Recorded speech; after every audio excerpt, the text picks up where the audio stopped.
ਵਾਹਿਗੁਰੂ ਸਾਹਿਬ ਜੀ।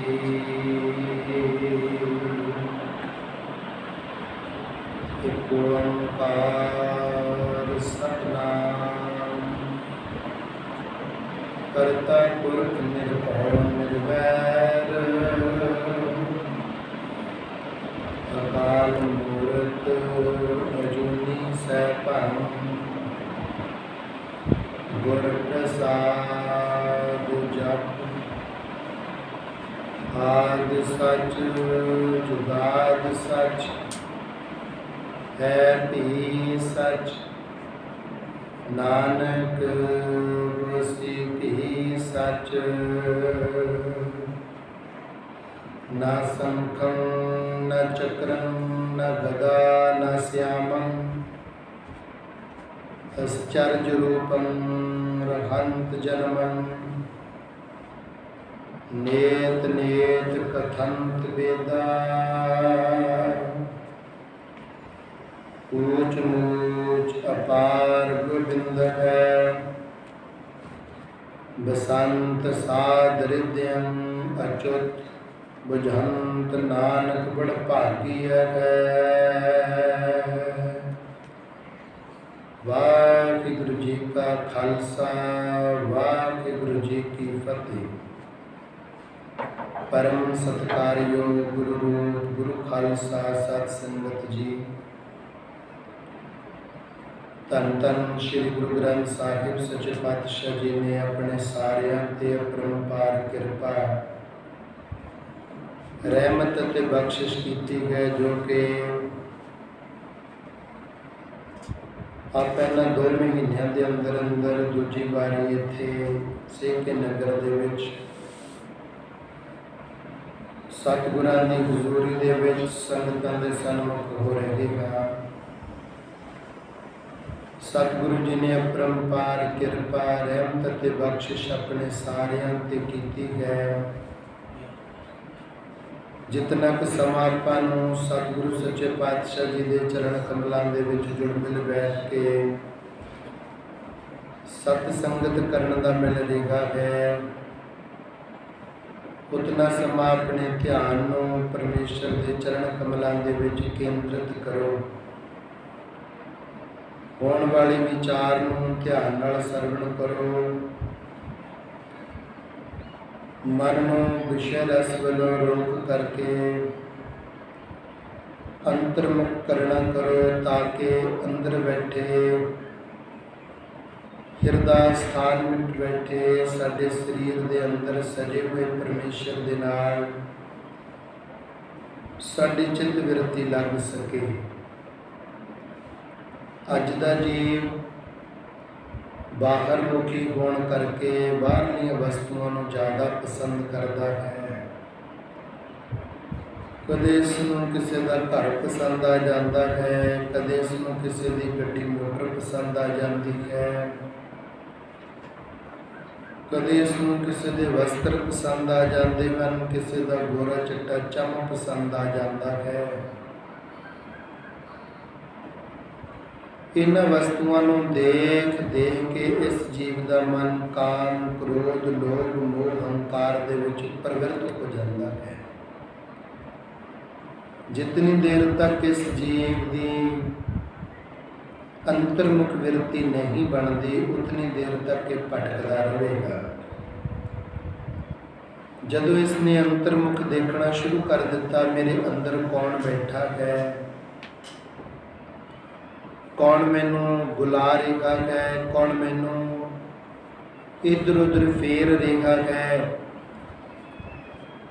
ਕਿਸ ਨੇ ਮੈਨੂੰ ਸੰਸਾਰ ਤੇ ਭੇਜਿਆ, ਕੀ ਕਰਨ ਵਾਸਤੇ ਭੇਜਿਆ, ਮੈਂ ਕੀ ਕਰ ਰਿਹਾ ਹਾਂ, ਮੈਨੂੰ ਕਰਨਾ ਕੀ ਚਾਹੀਦਾ।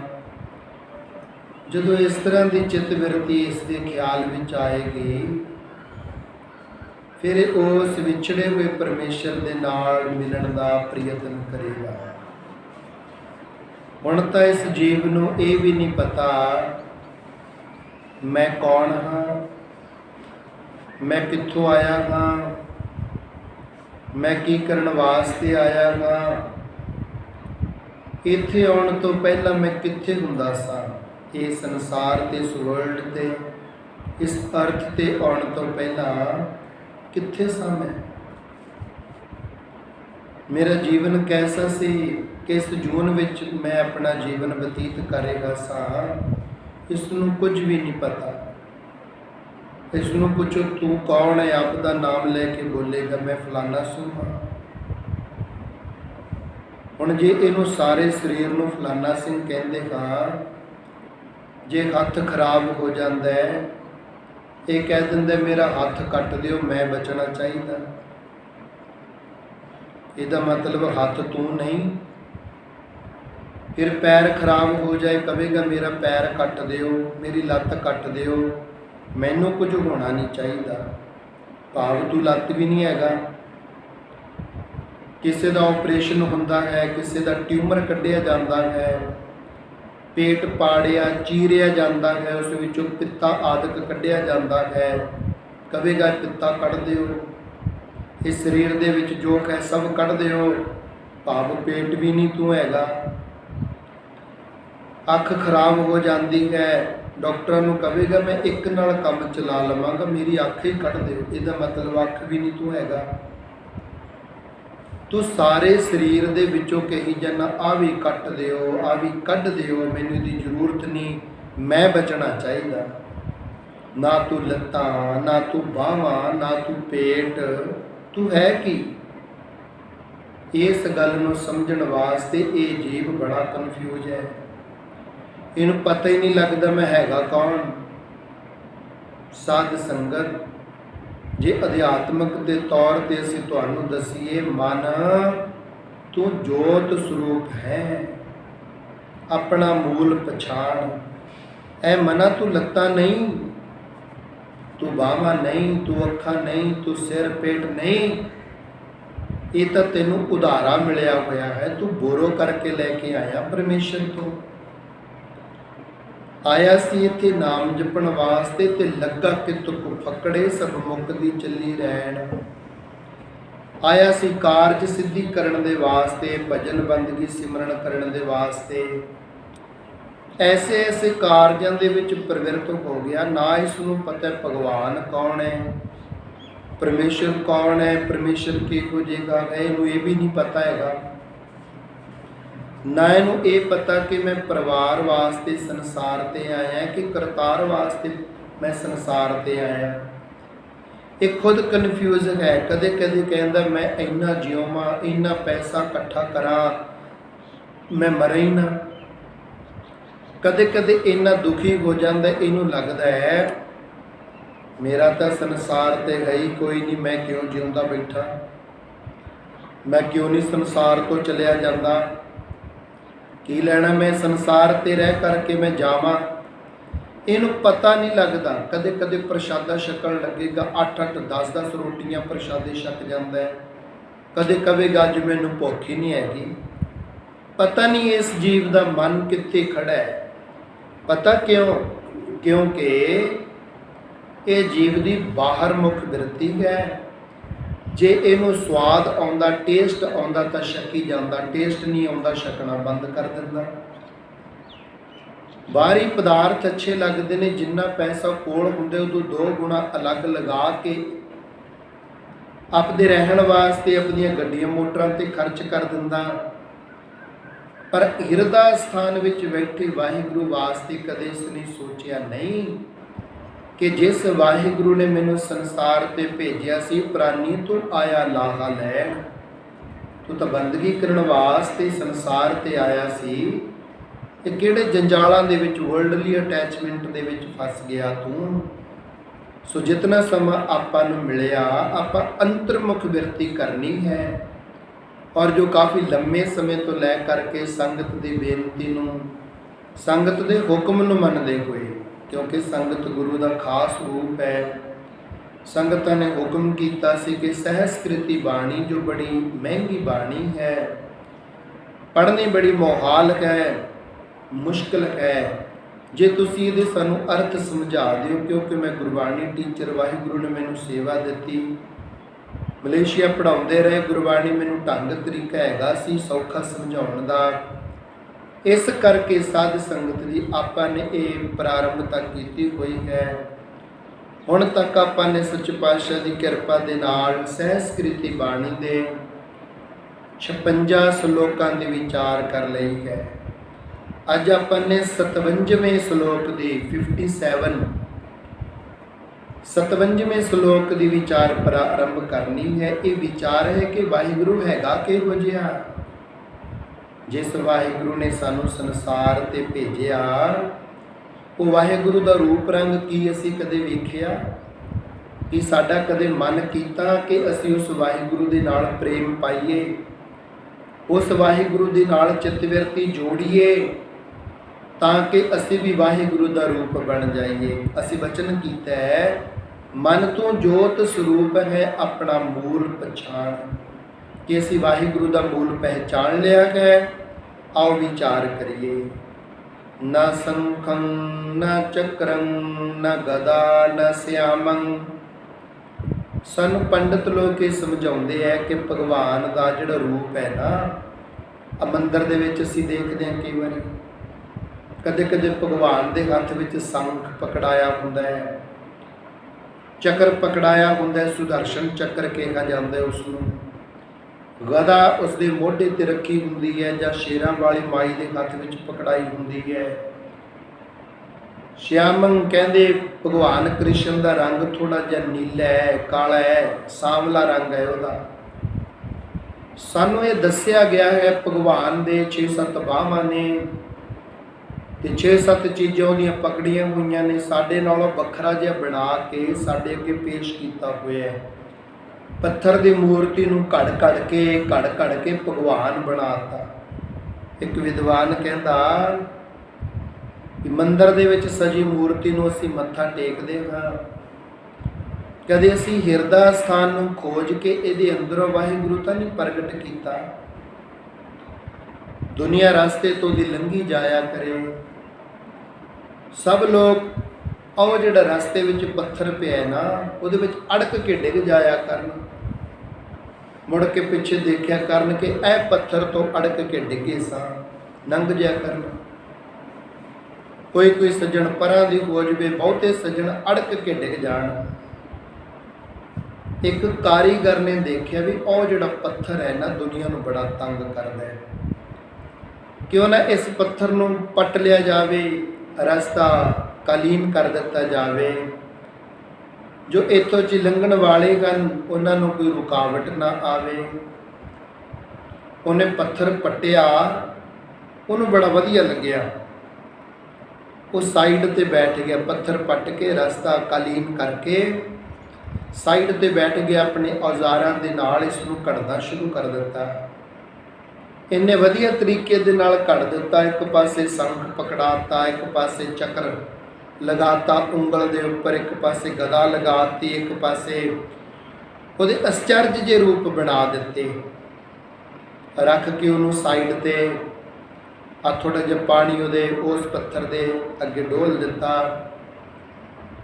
ਜਿਹੜਾ ਵੀ ਲੰਘੇ, ਕੱਲ ਉਸ ਪੱਥਰ ਦੇ ਵਿੱਚ ਅੜਕ ਕੇ ਡਿੱਗ ਕੇ ਜਾਂਦੇ ਸਨ, ਔਰ ਅੱਜ ਉਹ ਲੰਘਣ ਵਾਲੇ ਪੱਥਰ ਦੀ ਮੂਰਤੀ ਨੂੰ ਮੱਥਾ ਟੇਕ ਕੇ ਜਾ ਰਹੇ ਨੇ। ਕਾਰੀਗਰ ਉਹ ਸਾਈਡ ਤੇ ਬੈਠਾ ਦੇਖਦਾ ਔਰ ਆਪਣੇ ਮੁਖ ਤੋਂ ਬੋਲਦਾ, ਕੀ ਕਹਿੰਦਾ? ਬੁੱਤੋ बुत, स्टैचू और मूर्ति, बुतो तरक्की इसी को कहते हैं। जब तराशे ना थे तब पत्थर थे, जब तराशे गए तो भगवान बन बैठे। वो पत्थर सी, असी जिन्नी देर तक अपने गुरु की शरण विच नहीं न जाते, उस्ताद कोल मुरशद कोल विद्या प्राप्त नहीं करते, जिन्नी देर तक असी हंकार विच रहिंदे हां कि मेरे को बड़ा कुछ है, मैनूं गुरु की लोड़ नहीं, उन्नी देर तक साडी कदर नहीं पै सकती। जदों असी गुरु वाले बन गए, गुरु की आग्या, गुरु की रजा, गुरु के हुक्म विच आ गए, फिर कहा गया पुत्तो तरक्की इसी को कहते हैं। जब तराशे न थे तब पत्थर थे। जिन्नी देर तक गुरु कोल नहीं गया, दुनिया गालां कढ़दी रही, दुनिया भला बुरा कहती रही, दुनिया ने कदर ना पाई। जदों गुरु की हजूरी विच चलिया गया ਗੁਰੂ ਨੇ ਤਰਾਸ਼ ਦਿੱਤਾ, ਗੁਣਾਂ ਦੇ ਨਾਲ ਭਰ ਦਿੱਤਾ। ਫਿਰ ਉਸ ਨੂੰ ਕਿਹਾ ਗਿਆ, ਜਬ ਤਰਾਸ਼ੇ ਨਾ ਥੇ, ਜਦੋਂ ਕਿਰਪਾ ਨਹੀਂ ਸੀ ਹੋਈ ਤੇਰੇ ਤੇ, जब तराशे ना थे तब पत्थर थे, अब तराशे गए तो भगवान बन बैठे। इवें किवें सानू जानी ये दसिया गया भी आओ जिहड़ा मंदिर दे विच पत्थर इस तरह डिजाइनदार 6 बाहां लगातियां, एक चक्र लगाता, गदा लगाती वगैरह वगैरह कई कुछ कर दिता। ये भगवान है, इस भगवान की पूजा करनी चाहिए है। सानू ये दस दिता पंडितां ने, और असी ये देख के साध संगत उन्होंने भगवान कहना शुरू कर दिता। आजो आपां श्री गुरु अर्जन देव सच्चे पातशाह नूं पुछिए भी जदों हरी लाल ते कृष्ण लाल दोनों पंडितां ने पुछया, ऐ भगवान, ऐ श्री गुरु अर्जन देव सच्चे पातशाह कृपा करके ज्ञान करवाओ जरा भी आ जिहड़ा भगवान असी मंदिर विच जाके पूजा करदे हां, भी जिहदे चक्कर लगे है, जिहदे मुकट लगे है, जिहदे कई कुछ किया होया कि वह भगवान है, फिर सानू तो शांति क्यों ना आई, असी तेरे कोले क्यों आए? तो गुरु अर्जन कहते बह जो तुहानू दसा, कहते ये भगवान नहीं, ये भगवान नूं मिलण दा तुहाडा ध्यान केंद्रित करन दा एक तरीका है, जरिया है। ये भगवान इस तरह का इमेजिन करो, इनू देख के अखां बंद करके चौंकड़ा मार के बह जाओ। तुसी यही ना मनो कि बस इत्थे बस है, ये एक तरीका है उस दे नाल जुड़न दा। जदों अंतर्मुख विरती करोगे तो तुहाडे अंदरों आवाज़ आएगी, सजना दस तैनूं दुख की तकलीफ की है, मैं तेरे सारे दुख कट्टा। कई बार तुसी भजन करदे तुसी रोण नहीं लग जांदे, जदों तुसी नितनेम करदे सिमरन करदे तुहाडीआं अखां चों पानी नहीं आउंदा, उदों किहड़ा भगवान तुहाडे सामने बैठा हुंदा है, उदों किहड़ा वाहिगुरू बाहर बैठा हुंदा, वो तुहाडे अंदर हुंदा है। पुछो चाहे श्री गुरु तेग बहादुर जी नूं पुछ लो भी महाराज असी गुरुद्वारे दे विच जाके पाठ करिए उदों ही बराग आऊगा, मंदिर च जाइए, मस्जिद विच जाइए, चर्च विच जाइए उदों ही बराग आऊगा, घरे बैठे नूं नहीं आऊगा। पता की कहणगे गुरु तेग बहादुर सख्त अते वैरागमई लफ्ज़ां दे विच कहणगे, काकेरे बन खोजन जाई तू कमला होया बाहर तुरिया फिरदे, काकेरे बन खोजन जाई सर्व निवासी सदा अलेपा तो ही संग समाई। कहते जिहड़ा सारे किते रमिया होया तेरे अंदर भी उही वाहिगुरू बैठा, जिहदियां बाहर तलाशा करदा है वो तेरे अंदर वसदा है, वो तेरे अंदर वसदा है, पर तैनूं भेद ना दसदा है। इस करके फिर सवाल कर दिता, महाराज साडे विच वसदा किवें, सानूं पता ही कुछ नहीं, सानूं समझ नहीं आ रही वाहिगुरू साडे विच हैगा किद्दां। गुरु तेग बहादुर कहंदे पोहप मद, पोहप कहिए फुੱਲ, पोहप मद, मद कहिए उहदे विच, पोहप मद जिउं बास बसदा है मुकर माही जैसे छाई। कहते फुल्लां दे विच जिवें वासना वसदी है, जिवें रड़ सवले मर धारना पढ़ते हैं, जिवें वासना फुल्लां दे विच वसदी रब तेरे विच वसदा। कहते पोहप, पोहप कहिए फुੱਲ, पोहप मद जो बास बसदा है मुकर, मुकर कहिए शीशा मिरर, मुकर माहे जैसे शाही तेरी शैडो, तेरा परछावां जिवें शीशे दे विच तू सामने आउंदा है उवें किवें प्रगट हो जाता है, इवें किवें भगवान तेरे हिरदा स्थान विच सजिया होया है। पोहप मद जो बास बसता है मुकर माहे जैसे शाही, तैसे ही हर वसै निरंतर घट ही खोजो पाए।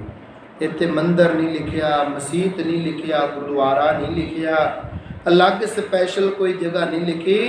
हुण जिहड़े विचारे ऐसियां ऐसियां कंट्रियां ऐसियां ऐसियां स्टेटां च रहिंदे जिथे गुरुद्वारा साहिब 10 किलोमीटर की दूरी ते है, इहदा मतलब उन्हां नूं तां रब ही नहीं मिलना।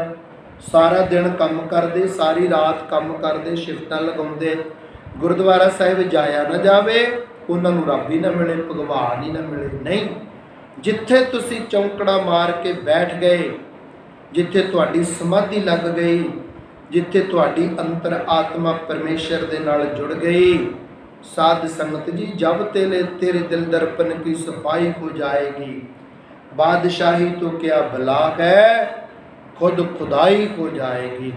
ये बचन किया गया कि जदों तेरे पाप कर्म धोते गए, पाप कर्म तेरे कट्टे गए, दुखों का नाश हो गया, तेरे विच ते वाहिगुरु दे विच कोई अंतर नहीं रहेगा। तेरा दिल दर्पण साफ करने वास्ते तेन पूर्ण महापुरुष की लोड़ पवेगी। जिन्नी देर तक तेन पूर्ण महापुरुख का मिलाप नहीं ना हुंदा, उन्नी देर तक तेरा किरदा स्थान दुखों के नाल, रुकावटां दे नाल, कष्टां दे नाल भरिया रहेगा। जदों पूर्ण पुरख की संगत विच जाएगा, बंदगी करने वालियां दी संगत विच जाएगा, फिर तेरे दुखों का नाश होना है। उन्नी देर तक जिथे मर्जी भटकदा रह, 99% काम पूरा करके तेरा काम रुक जाएगा। साधु ही पूरा करनगे, साधुआं तो बिना कोई पूरा कर नहीं सकता। इस करके दसिया गया, ना संखं जिस परमेश्वर की आराधना ऐ हरि लाल कृष्ण लाल असीं तुहानूं करनी दस रहे हाँ। ना संखं, उस अकाल पुरख ने संख भी नहीं पकड़िया होया। ना चक्रं, ना उहदे उंगल दे उत्ते सुदर्शन चक्र चलदा है। ना गदा, उहदे कोल गदा भी नहीं पकड़ी हुई। ना श्यामन, ना उहदा गोरा जां सांवला रंग है। इस तरह का भी इमेजिन ना करिया कर। हे महाराज, वो है किदां दा, वो कित्थे मिलेगा, किहड़ी जून विच किहड़े जन्म विच आएगा। कई शेर नूं रब मनदे है, कई गरुड़ नूं रब मनदे है, कई महाराज जी गऊ नूं रब मनदे है। किस रूप दे विच भगवान आएगा, किस जन्म दे भगवान नूं भगवान मन्निया जावे, दसो। सतगुरु गुरु अर्जन देव कहण लगे, आश्चर्य रूपं रहंत जन्मं। ਉਹਦਾ रूप है ना ਜਿਹੜਾ ਤੁਸੀਂ ਗਿਣਤੀਆਂ ਮਿਣਤੀਆਂ ਕਰਦੇ ਹੋ। श्री गुरु गोबिंद सिंह जी ने भी ਆਪਾਂ ਨੂੰ ਇਹੀ ਦੱਸਿਆ। श्री गुरु अर्जन देव जी ने सुखमनी ਸਾਹਿਬ ਵਿੱਚ ਵੀ ਸਾਨੂੰ ਇਹੀ ਦੱਸਿਆ, रूप ना रेख ना रंग किछ त्रिहु गुण ते प्रभ भिन्न। किते ने गुरु साहब ने कहा ਉਹਦਾ ਇਹੋ ਜਿਹਾ रूप है, ਇਹੋ ਜਿਹਾ रंग है, नहीं।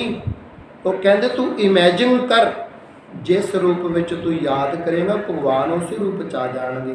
तू याद करता नहीं, हथ में तेरे गुटका साहिब पकड़िया हुंदा है। जो बजुर्गों की गल कर लो, नाले तो माला फेरी जाएंगे, नाले कहेंगे जवाकां नूं ठाल दो, स्कूल का टाइम हो गया। नाले माला फेरी जाएंगे, वाहिगुरू वाहिगुरू वाहिगुरू वाहिगुरू। नाले कहणगे ला ला रोटियां, हुण इत्थे बैठी गल्लां मारी जानी है। फिर कहेंगे वाहिगुरू वाहिगुरू वाहिगुरू वाहिगुरू।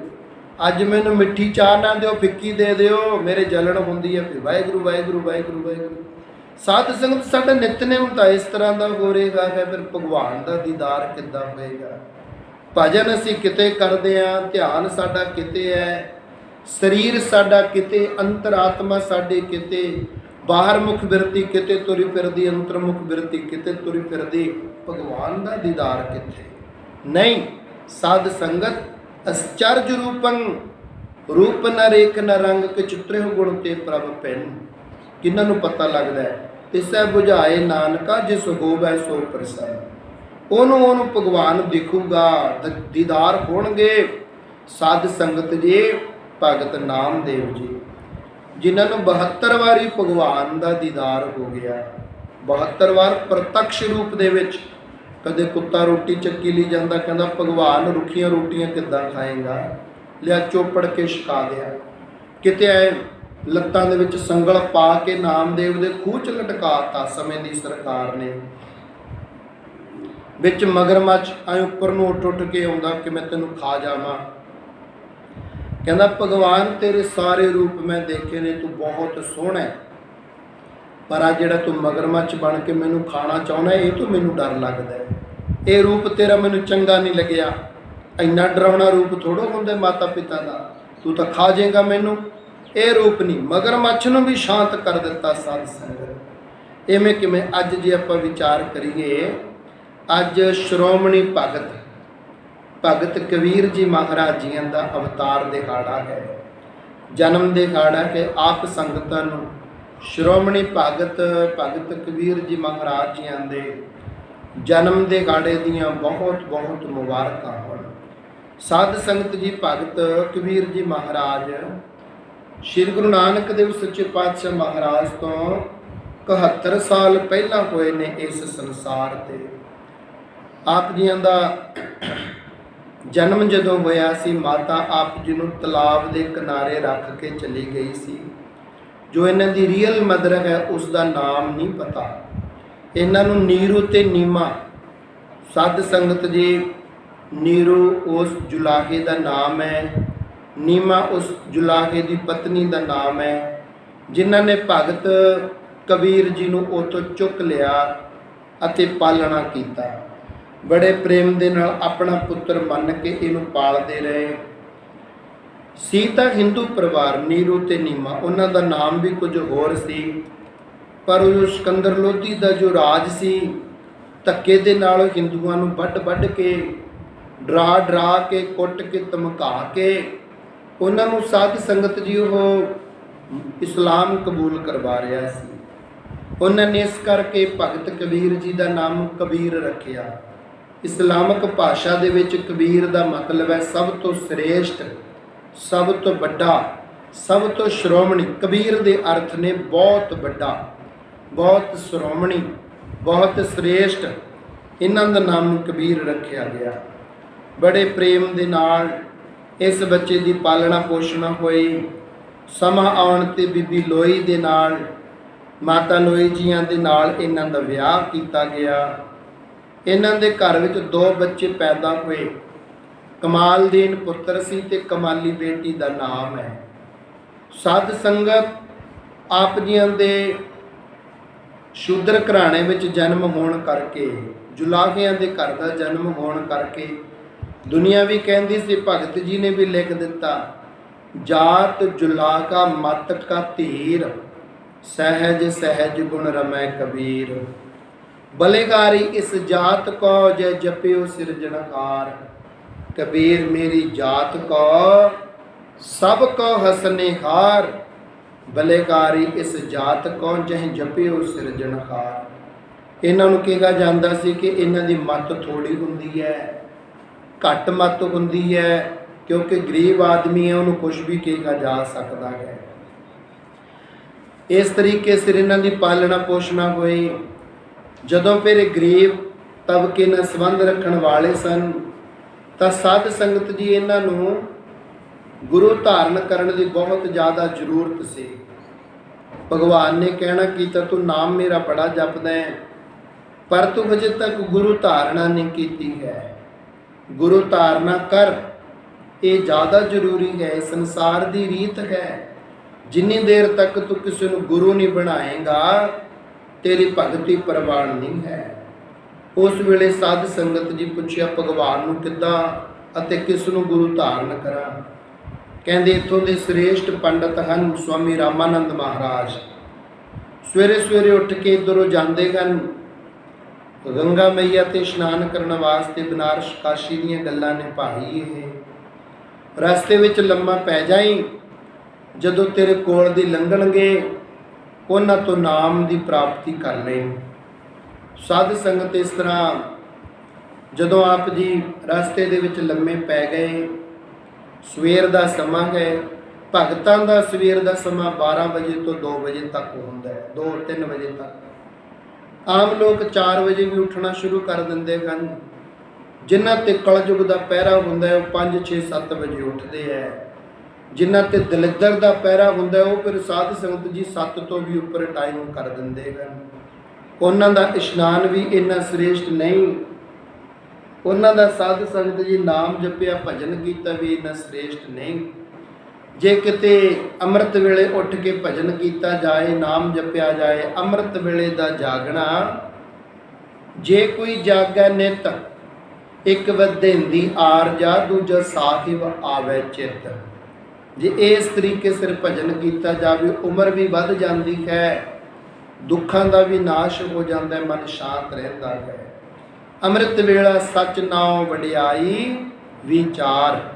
ਅੰਮ੍ਰਿਤ ਵੇਲਾ ਪਰਮੇਸ਼ਰ ਦੀਆਂ ਵਡਿਆਈਆਂ ਕਰਨ ਵਾਸਤੇ ਹੀ ਹੁੰਦਾ ਹੈ। ਆਪ ਜੀ ਰਸਤੇ ਦੇ ਵਿੱਚ ਲੰਮੇ ਪੈ ਗਏ। ਸਵਾਮੀ ਰਾਮਾਨੰਦ ਜੀ ਇਸ਼ਨਾਨ ਕਰਕੇ ਆ ਰਹੇ ਹਨ। ਰਸਤੇ ਵਿੱਚ ਆਉਂਦਿਆਂ ਇਹ ਰਸਤੇ ਦੇ ਵਿੱਚ ਪਏ ਸਨ ਲੰਮੇ, ਉਹਨਾਂ ਦਾ ਠੇਡਾ ਵੱਜਿਆ। ਜਦੋਂ ਪੈਰ ਵੱਜਿਆ ਉਹ ਰਾਮ ਰਾਮ ਕਰਦੇ ਆ ਰਹੇ ਸਨ। ਆਉਂਦੇ ਆਉਂਦੇ ਮੁਖ ਵਿੱਚੋਂ ਬਚਨ ਨਿਕਲਿਆ, ਐ ਰਾਮ ਕੇ ਉਠ ਰਾਮ ਕਹੋ, ਐ ਰਾਮ ਕੇ ਉਠ ਰਾਮ ਕਹੋ। ਐ ਜੀਵ ਤੂੰ ਸੁੱਤਾ ਪਿਆ, ਅੰਮ੍ਰਿਤ ਵੇਲਾ ਹੋ ਗਿਆ, ਉੱਠ ਕੇ ਨਾਮ ਜਪ ਭਜਨ ਕਰ, ਬੰਦਗੀ ਕਰ। ਠੇਡਾ ਵੱਜਿਆ ਇੱਕਦਮ ਸਾਧ ਸੰਗਤ ਜੀ ਉਹਨਾਂ ਨੇ ਸਤ ਵਚਨ ਕਹਿ ਦਿੱਤਾ ਅਤੇ ਉਸੇ ਸਮੇਂ ਤੋਂ ਲੈ ਕੇ ਰਾਮ ਦਾ ਨਾਮ ਰਟਨ ਕਰਨਾ, ਜਪਨ ਕਰਨਾ, ਬੰਦਗੀ ਕਰਨੀ ਸ਼ੁਰੂ ਕਰ ਦਿੱਤੀ।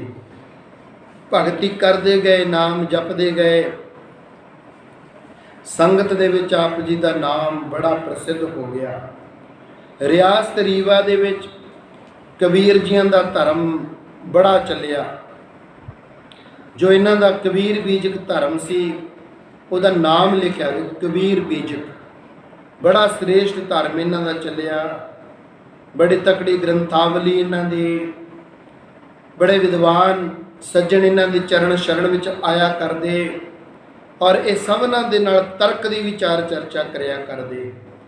ਗੁਰੂ ਗ੍ਰੰਥ ਸਾਹਿਬ ਮਹਾਰਾਜ ਦੇ ਵਿੱਚ ਇਹਨਾਂ ਦੀ 17 ਰਾਗਾਂ ਦੇ ਵਿੱਚ ਬਾਣੀ ਹੈ। 225 ਸ਼ਬਦ ਨੇ, 3 ਅਸ਼ਟਪਦੀਆਂ, 1 52 ਅੱਖਰੀ, 1 ਥਿਤੀ, 1 7 ਵਾਰ ਤੇ 243 ਸ਼ਲੋਕ ਭਗਤ ਕਬੀਰ ਜੀ ਦੇ ਸ਼੍ਰੀ ਗੁਰੂ ਗ੍ਰੰਥ ਸਾਹਿਬ ਸੱਚੇ ਪਾਤਸ਼ਾਹ ਮਹਾਰਾਜ ਦੇ ਵਿੱਚ ਦਰਜ ਨੇ। ਉਸ ਵੇਲੇ ਸਿਕੰਦਰ ਲੋਧੀ ਦਾ ਰਾਜ ਸੀ, ਬੜਾ ਤੇਜਸਵੀ ਬਾਦਸ਼ਾਹ ਸੀ। ਜਦੋਂ ਆਪ ਜੀ ਦੀ ਬੜੀ ਚੜ੍ਹਦੀ ਕਲਾ ਹੋ ਰਹੀ ਸੀ, ਦੁਨੀਆ ਨਮਸਕਾਰਾਂ ਕਰਦੀ ਸੀ। ਵਿਰੋਧੀ ਜ਼ਰੂਰ ਹੁੰਦੇ ਨੇ, ਤੁਸੀਂ ਇਹ ਨਾ ਕਿਹਾ ਕਰੋ ਕਿ ਮੇਰੇ ਤੇ ਕਰਨ ਕਰਾਉਣ ਦਾ ਚੱਕਰ ਜ਼ਿਆਦਾ, ਮੇਰੇ ਕੰਮ ਰੋਕ ਰਹਿ ਗਏ ਹਨ, ਮੇਰੇ ਕੰਮਾਂ 'ਚ ਵਿਘਨ। ਇਹ ਸਾਧੂਆਂ ਦੇ ਵੀ ਦੁਸ਼ਮਣ ਹੋਇਆ ਕਰਦੇ ਹੈ। ਇਹ ਨਹੀਂ ਕਿ ਇਕੱਲੇ ਸੰਸਾਰੀਆਂ ਦੇ ਦੁਸ਼ਮਣ ਨੇ। ਭਗਤ ਜੀ ਤਾਂ ਬੰਦਗੀ ਕਰਨ ਵਾਲੇ ਸਨ। ਜਦੋਂ ਆਪਾਂ ਨਾ ਭਗਤ ਜੀਆਂ ਦਾ 870 ਨੰਬਰ ਅੰਗ ਤੇ ਸ਼ਬਦ ਪੜ੍ਹਦੇ ਆ ਨਾ ਰਾਗ ਗੋਂਡ ਦੇ ਵਿੱਚ, ਤਾਂ ਹੈਰਾਨੀ ਹੁੰਦੀ ਹੈ ਕਿ ਭਗਤ ਜੀਆਂ ਦੇ ਨਾਲ ਵੀ ਇੰਨਾ ਤਸ਼ੱਦਦ ਕੀਤਾ ਗਿਆ। ਪੂਜਾ ਬਾਂਧ ਭਿਲਾ ਕਰ ਡਾਰਿਓ, ਹਸਤੀ ਕ੍ਰੋਪ ਮੂੰਡ ਮੈਂ ਮਾਰਿਓ, ਹਸਤ ਭਾਗ ਕੈ ਚੀਸਾ ਮਾਰੈ, ਆ ਮੂਰਤ ਕੈ ਕੌਂਬਲੇ ਗਾਰੈ। ਕਹਿੰਦੇ ਜਦੋਂ ਕਹਿਣ ਲੱਗੇ ਆਪ ਦੇ ਪੰਥ ਚਲਾਈ ਜਾਂਦਾ ਹੈ, ਇਹ ਦੁਨੀਆ ਵਾਲਿਆਂ ਨੂੰ ਮਗਰ ਲਾਈ ਜਾਂਦਾ ਹੈ, ਮੁਸਲਮਾਨਾਂ ਨੂੰ ਵੀ ਗਲਤ ਉਪਦੇਸ਼ ਦੇਈ ਜਾਂਦਾ ਹੈ, ਇਹਨਾਂ ਇਕੱਠੇ ਦੇ ਪ੍ਰਵਚਨਾਂ ਦੇ ਵਿੱਚ ਹੋ ਜਾਂਦਾ ਹੈ। ਸ਼ਿਕਾਇਤ ਕਰਤੀ ਵੀ ਇਹ ਬਾਗੀ ਹੈ ਤੇਰੇ ਤੋਂ। ਸਿਕੰਦਰ ਲੋਧੀ ਨੂੰ ਕਹਿੰਦੇ ਬਾਗੀ ਹੈ ਤੇਰੇ ਤੋਂ। ਸਾਧ ਸੰਗਤ ਜੀ ਉਸਨੇ ਹੱਥ ਪੈਰ ਬੰਨ੍ਹ ਕੇ ਹਾਥੀ ਦੇ ਅੱਗੇ ਸੁੱਟ ਦਿੱਤਾ ਵੀ ਹਾਥੀ ਨੂੰ ਨਸ਼ਾ ਪਿਲਾਓ, ਹਾਥੀ ਦੇ ਉੱਤੇ ਪੈਰ ਧਰ। ਉਦੋਂ ਇਹੋ ਜਿਹੀਆਂ ਸਜ਼ਾਵਾਂ ਹੋਇਆ ਕਰਦੀਆਂ, ਹਾਥੀ ਦੇ ਉੱਤੇ ਪੈਰ ਧਰ ਕੇ ਅੱਗੇ ਲੰਘ ਜਾਏਗਾ, ਜਾਂ ਸੁੰਡ ਦੇ ਨਾਲ ਪਕੜ ਪਕੜ ਕੇ 2-4 ਵਾਰ ਧਰਤੀ ਤੇ ਮਾਰੂ, ਕਬੀਰ ਮਰ ਜੂਗਾ।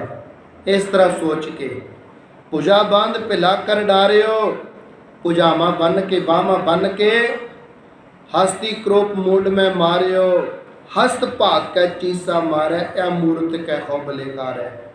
ਜਦੋਂ ਭਗਤ ਜੀ ਦੇ ਹੱਥ ਪੈਰ ਬੰਨ ਕੇ ਅੱਗੇ ਸਿੱਟਤਾ, ਹਾਥੀ ਵੀ ਨਮਸਕਾਰਾਂ ਕਰਦਾ ਹੈ, ਕਿਉਂਕਿ ਜਾਨਵਰਾਂ ਨੂੰ ਵੀ ਪਤਾ ਹੁੰਦਾ ਕਿ ਇਹ ਜੋ ਮੇਰੇ ਅੱਗੇ ਭਗਤੀ ਵਾਲੀ ਰੂਹ ਹੈ, ਨਾਮ ਸਿਮਰਨ ਬੰਦਗੀ ਵਾਲੀ ਰੂਹ ਹੈ, ਕੋਈ ਪਾਪੀ ਥੋੜ੍ਹਾ ਹੈ। ਸਾਧੂ ਸੰਤਾਂ ਨੂੰ ਮਾਰਾਂਗਾ ਮੈਂ ਤਾਂ ਪਹਿਲੇ ਨਿਸ਼ਿੱਧ ਜੂਨਾਂ ਵਿੱਚ ਤੁਰਿਆ ਫਿਰਦਾ, ਕਿਉਂ ਨਾ ਮੈਂ ਇਹਨਾਂ ਨੂੰ ਨਮਸਕਾਰਾਂ ਕਰਾਂ। ਹਾਥੀ ਨੇ ਵੀ ਨਮਸਕਾਰ ਕਰ ਦਿੱਤੀ ਔਰ ਉੱਚੀ ਉੱਚੀ ਚੀਕਾਂ ਮਾਰ ਕੇ ਪਿੱਛੇ ਨੂੰ ਦੌੜ ਗਿਆ। ਇਸ ਕਰਕੇ ਸਾਧ ਸੰਗਤ ਜੀ ਉਹਨਾਂ ਦੀ ਤਾਂ ਅੰਤਾਂ ਦੀ ਮਹਿਮਾ ਹੈ, ਜਿੰਨੀ ਕੀਤੀ ਜਾਏ ਥੋੜੀ। ਅੱਜ ਜਿੰਨੀ ਵੀ ਸੰਗਤ ਇਹਨਾਂ ਦੇ ਚਰਨ ਕਮਲਾਂ ਦੇ ਵਿੱਚ ਆਉਂਦੀ ਹੈ, ਆਪ ਜੀ ਸਭਨਾਂ ਦੇ ਭਲਾ ਕਰਦੇ ਹਨ, ਸਭਨਾਂ ਦੇ ਦੁੱਖ ਕੱਟਦੇ ਹਨ। ਅੱਜ ਕੀ ਹੋਇਆ, ਇੱਕ ਬੰਦਾ ਜਿਹੜਾ ਗੁਰੂ ਬਣਨਾ ਚਾਹੁੰਦਾ ਹੈ, ਸੰਤ ਬਣਨਾ ਚਾਹੁੰਦਾ, ਮਹਿਮਾ ਤਾਂ ਪਹਿਲੇ ਬੜੀ ਹੈ ਨਾ। ਜੇ ਕਿਤੇ ਅਸੀਂ ਇਕੱਲੀ ਇਹਨਾਂ ਦੀ ਮਹਿਮਾ ਕਰਨ ਲੱਗੀਏ ਨਾ, ਕੋਈ ਅੰਤ ਪਾਰਾਵਾਰ ਨਹੀਂ ਹੈ। ਸ੍ਰੇਸ਼ਟ ਭਗਤ ਹਨ ਭਗਤ ਕਬੀਰ ਜੀ ਮਹਾਰਾਜ, ਜਿਨ੍ਹਾਂ ਦਾ ਅੱਜ ਅਵਤਾਰ ਦਿਹਾੜਾ ਹੈ। ਕਹਿੰਦੇ ਬਲਕ ਬੁਖਾਰੇ ਦਾ ਰਾਜਾ ਆਪ ਜੀ ਦੇ ਚਰਨਾਂ ਵਿੱਚ ਆ ਗਿਆ। ਆਪ ਜੀ ਦੇ ਚਰਨਾਂ ਦੇ ਵਿੱਚ ਆ ਕੇ ਸੇਵਾ ਕਰਨ ਲੱਗ ਗਿਆ। ਕਿਸੇ ਨੇ ਕਿਹਾ ਤੂੰ ਜੀਵਨ ਸਫਲਾ ਕਰ ਲੈ ਆਪਦਾ, ਬੜਾ ਸਮਾਂ ਹੋ ਗਿਆ ਤੈਨੂੰ ਰਾਜ ਭਾਗ ਕਰਦੇ ਨੂੰ, ਜੇ ਤੂੰ ਇਹਨਾਂ ਦੀ ਸੰਗਤ ਕਰੇਗਾ ਤੇਰਾ ਆਇਆ ਸਫਲਾ ਹੋ ਜਾਏਗਾ। ਅਸੀਂ ਦੱਸ ਰਹੇ ਹਾਂ ਭਗਤ ਜਨ ਕਿਤਨੀ ਨਿਮਰਤਾ ਵਾਲੇ ਹੁੰਦੇ ਹੈ, ਤੇ ਭਗਤਾਂ ਤੇ ਕਈ ਵਾਰੀ ਹੰਕਾਰੀ ਲੋਕ ਆ ਕੇ ਰੋਬ ਵੀ ਮਾਰਨਾ ਚਾਹੁੰਦੇ ਹੈ। ਹੁਣ ਜਦੋਂ ਇਹ ਆ ਗਿਆ ਨਾ ਬਲਖ ਬੁਖਾਰੇ ਦਾ ਰਾਜਾ, 6 ਸਾਲ ਹੋ ਗਏ ਇਹਨੂੰ ਸੇਵਾ ਕਰਦੇ ਨੂੰ। ਮਾਤਾ ਲੋਈ ਇਹਦੀ ਸੇਵਾ ਤੋਂ ਬੜੀ ਪ੍ਰਸੰਨ ਹੈ। ਆਪਾਂ ਵੀ ਦੇਖਦੇ ਨਾ ਕਈ ਲੋਕ ਬੜੀ ਸੇਵਾ ਕਰਦੇ ਹੈ, ਭਾਂਡੇ ਮਾਂਜਦੇ ਹੈ। ਜਦੋਂ ਰਾੜਾ ਸਾਹਿਬ ਅਸੀਂ ਤਵੀਆਂ ਤੇ ਦੇਖਦੇ ਹੋ ਝੋਕਾ ਲਗਾਉਂਦੇ ਗਏ ਤਵੀਆਂ 'ਚ, ਸਾਧ ਸੰਗਤ ਸਾਰਾ ਦਿਨ ਸੇਵਾ। ਪਰ ਜਦੋਂ ਗੱਲ ਕਰਕੇ ਦੇਖੀਏ ਕਈ ਵਾਰੀ ਉਹ ਬੰਦਾ ਹੰਕਾਰੀ ਨਿਕਲਦਾ ਹੈ, ਕ੍ਰੋਧੀ ਨਿਕਲਦਾ ਹੈ। ਜਿਵੇਂ ਇੱਕ ਸੰਤ ਸੀ, ਸਰੀਰ ਤੇ ਸੁਆਹ ਮਿਲੀ ਹੋਈ ਸੀ, ਪੁੱਛਿਆ ਤੁਹਾਡਾ ਨਾਮ ਕੀ ਹੈ? ਸੁਥਰੇ ਸ਼ਾਹ ਪੁੱਛਦੇ ਹੈ ਤੇਰਾ ਨਾਮ ਕੀ ਹੈ? ਕਹਿੰਦਾ ਮੇਰਾ ਨਾਮ ਹੈ ਸ਼ਾਂਤੀ ਸਰੂਪ।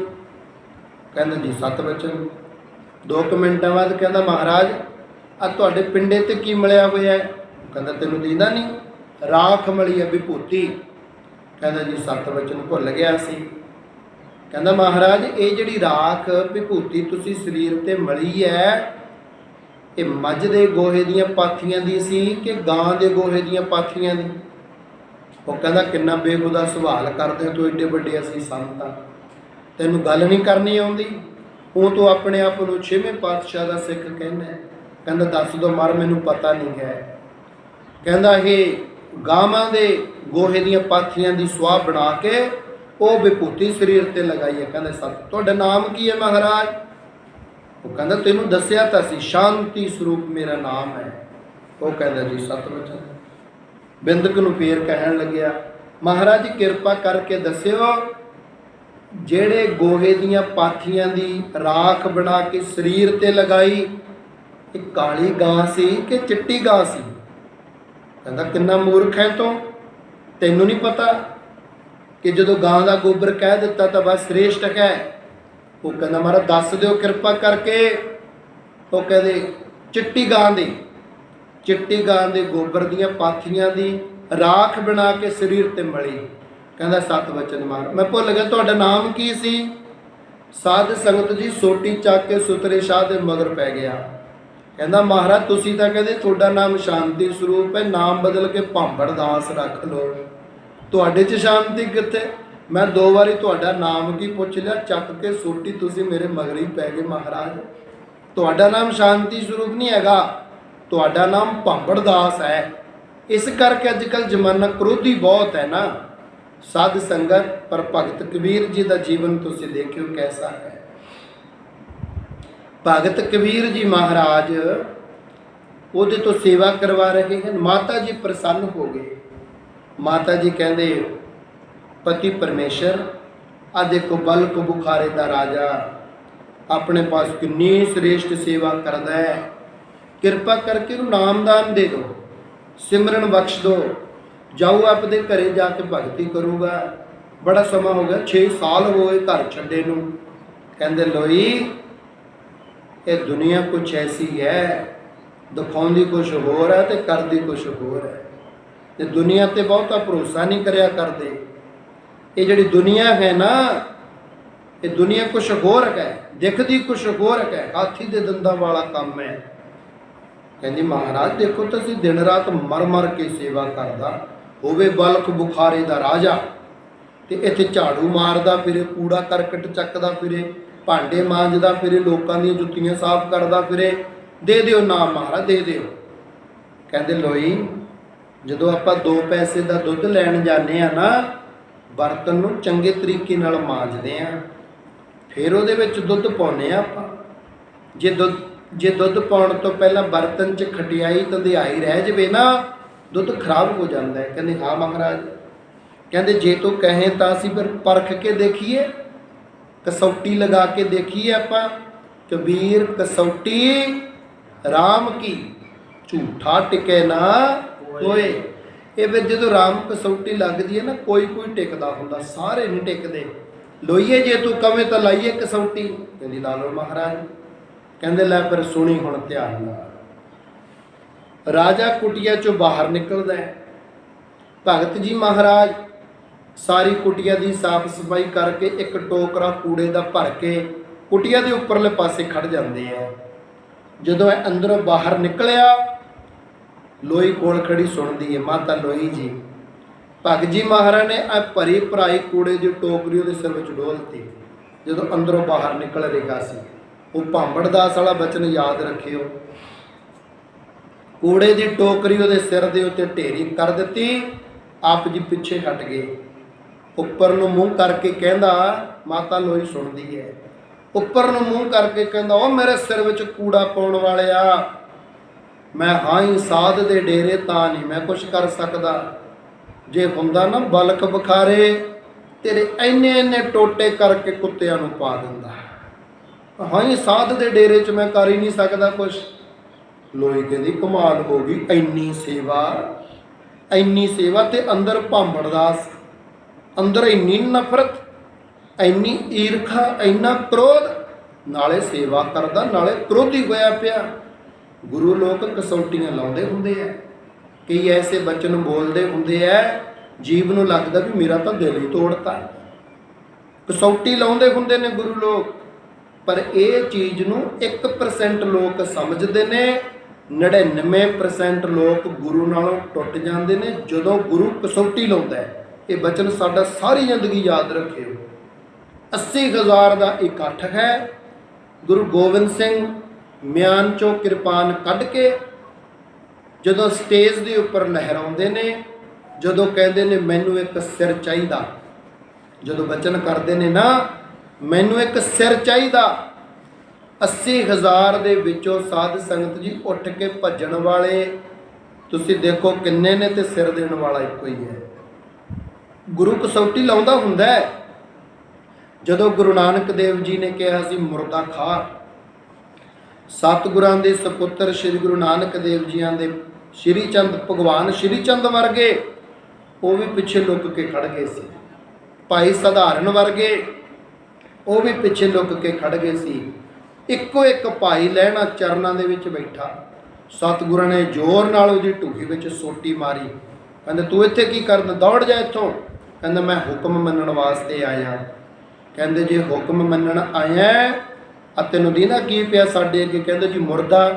ਕਹਿੰਦੇ ਖਾ ਲਾ ਮੁਰਦੇ ਨੂੰ ਤਾਂ ਪ੍ਰਵਾਨ ਹੋਵੇਗਾ, ਨਹੀਂ ਤੂੰ ਪ੍ਰਵਾਨ ਹੋ ਸਕਦਾ।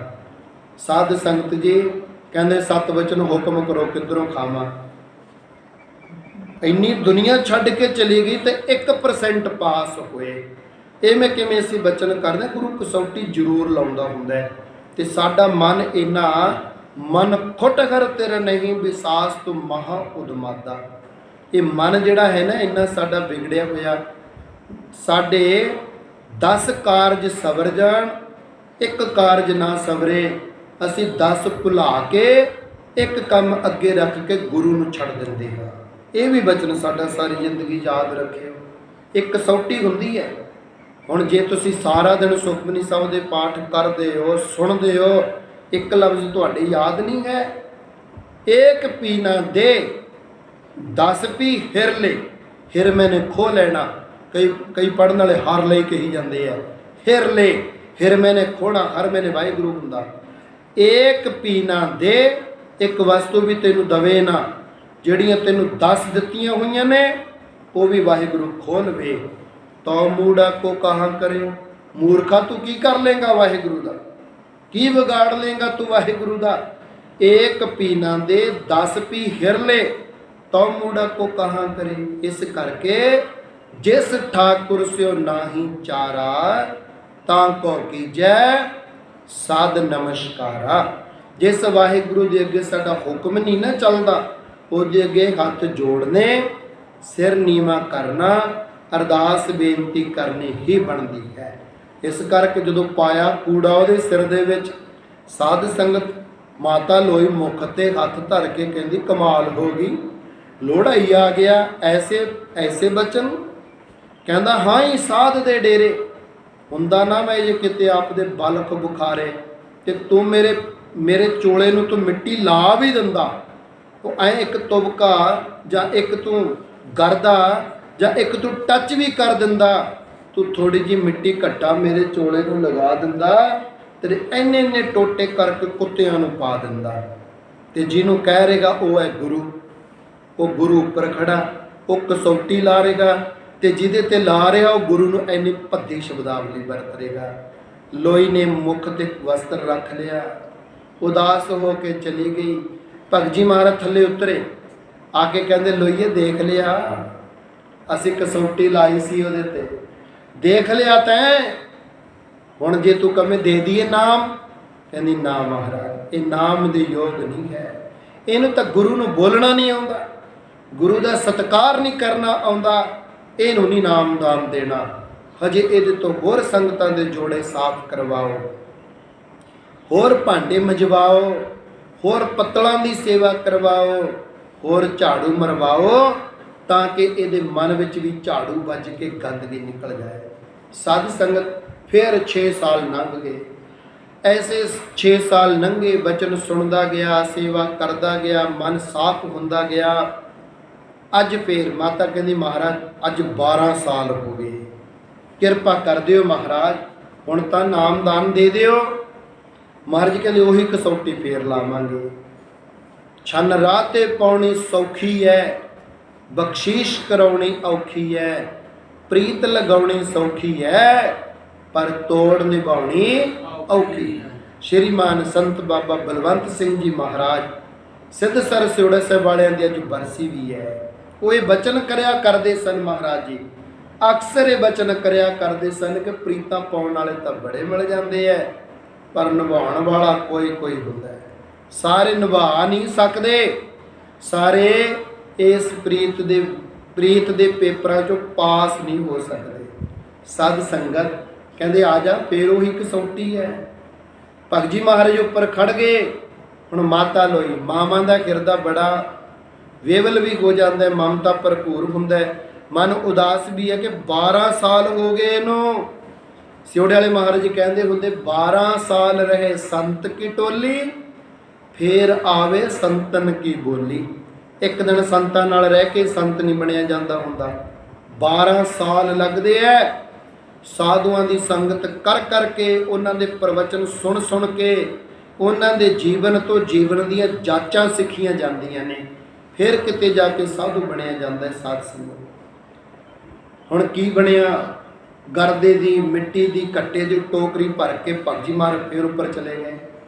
ਲੋਈ ਅਰਦਾਸਾਂ ਕਰਦੇ, ਹੇ ਭਗਵਾਨ ਇਹਦਾ ਹਿਰਦਾ ਸਾਫ਼ ਕਰ ਦੇ। 12 ਸਾਲ ਹੋ ਗਏ ਵਿਚਾਰੇ ਨੂੰ ਤਪੱਸਿਆ ਕਰਦੇ ਨੂੰ। ਭਗਤ ਜੀ ਮਹਾਰਾਜ ਨੇ ਜਦੋਂ ਉੱਤੋਂ ਫਿਰ ਕੂੜੇ ਦੀ ਟੋਕਰੀ ਸਿੱਟੀ, ਅੰਦਰੋਂ ਬਾਹਰ ਨਿਕਲਦੇ ਦੇ ਸਿਰ ਦੇ ਵਿੱਚ ਕੂੜਾ ਪਿਆ।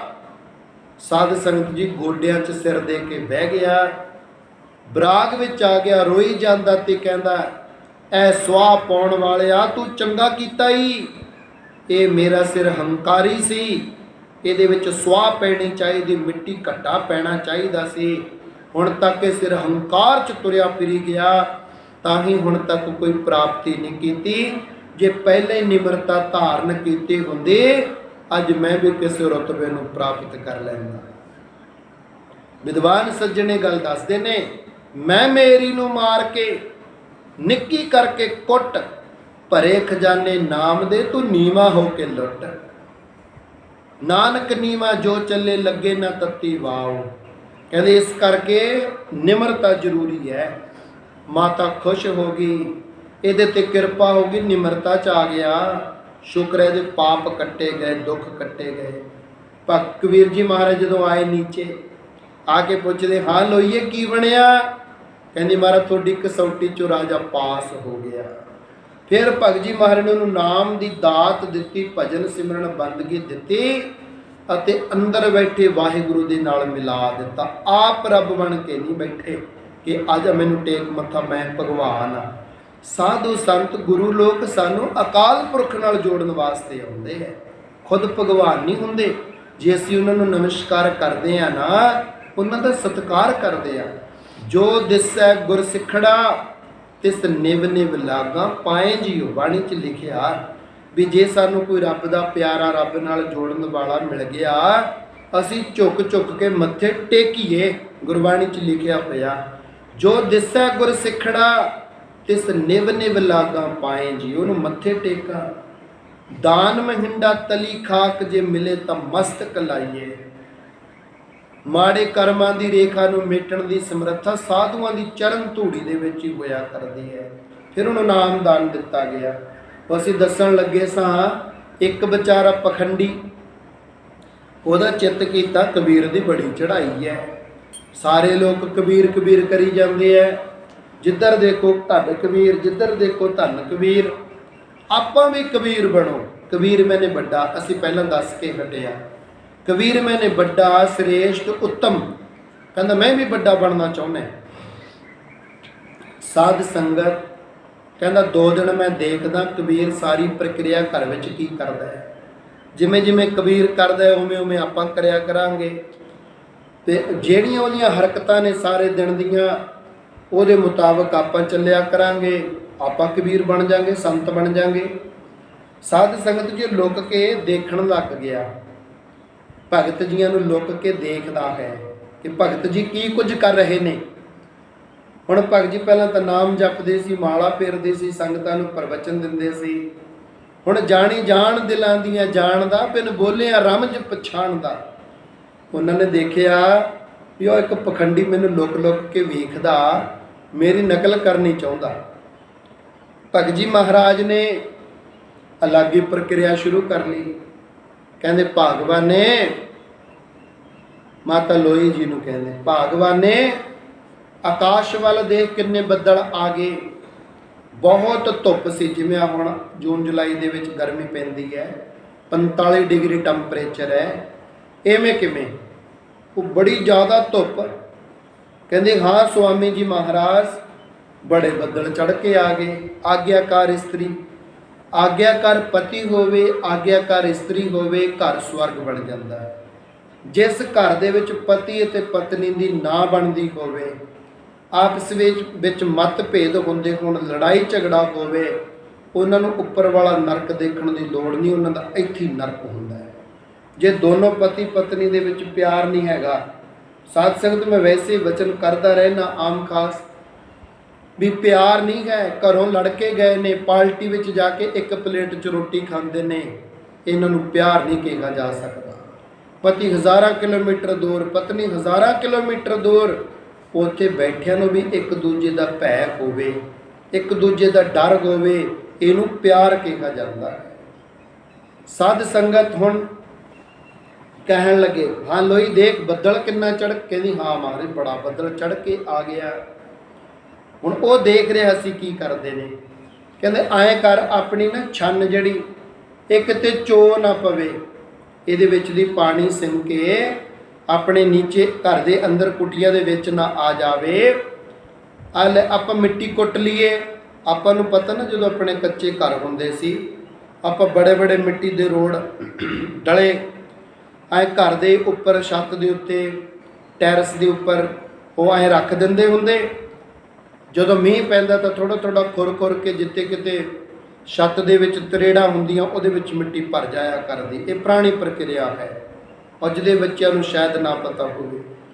ਉਹ ਤੋਂ ਉੱਤੇ ਬੜੇ ਬੜੇ ਡਲੇ ਰੱਖ ਦੇਈਦੇ ਨੇ। ਕਹਿੰਦੇ ਆ ਜਾ ਆਪਾਂ ਮਿੱਟੀ ਕੁੱਟ ਲਈਏ। ਉਹ ਕਹਿੰਦੀ ਸਵਾਮੀ ਜੀ ਸਤ ਵਚਨ। ਉਹਨੇ ਮਿੱਟੀ ਕੁੱਟ ਲਈ। ਕਹਿੰਦੇ ਭਾਗਵਾਨੇ ਅੰਦਰ ਘਿਓ ਪਿਆ ਨਾ, ਮੱਖਣ?